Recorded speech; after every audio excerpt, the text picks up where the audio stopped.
And then 3, here's the deal, dumbbell snatching. It's awesome, 175, not 175, 175. That's what we're looking at. I think one of the big problems that we're gonna see is that a lot of people are very good at pulling that weight. It's gonna be coming up, and eventually they may get tired, and we'll see some sideways press outs and some weird stuff. But I think one of the biggest faults that are gonna occur are this. This is my version of the 100, it's a 30. But I've seen a lot of people do one-arm snatching. And what happens is when the bell comes up, it collapses inward.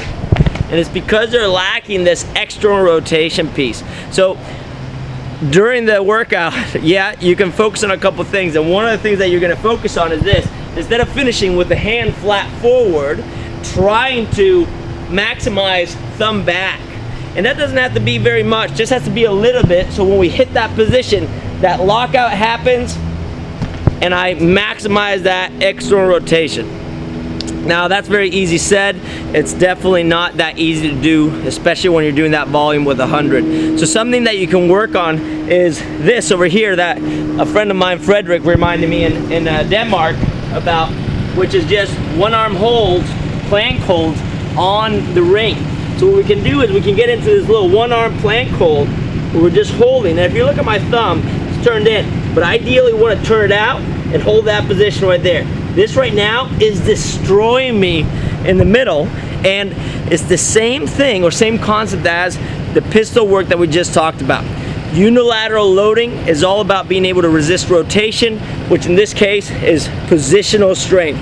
So holding maybe 10 sets of 15 seconds, 20 seconds, 30 seconds on each side, I can tell you that's a lot of work, and it is going to facilitate being able to find better position as you get the dumbbell overhead.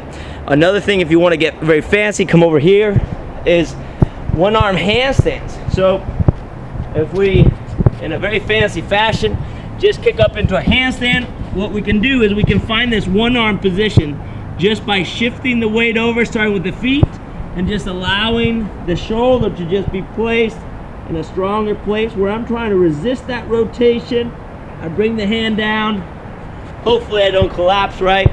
And that's just maximizing that overhead position, that finish, to guarantee that I get a full-on lockout and not a no rep, which would suck. So for those of you guys that still have a couple weeks before the regionals, or if you just have 1 week left, this is something to just focus on. It may give you that extra rep so you can come out on top. All right, get it going.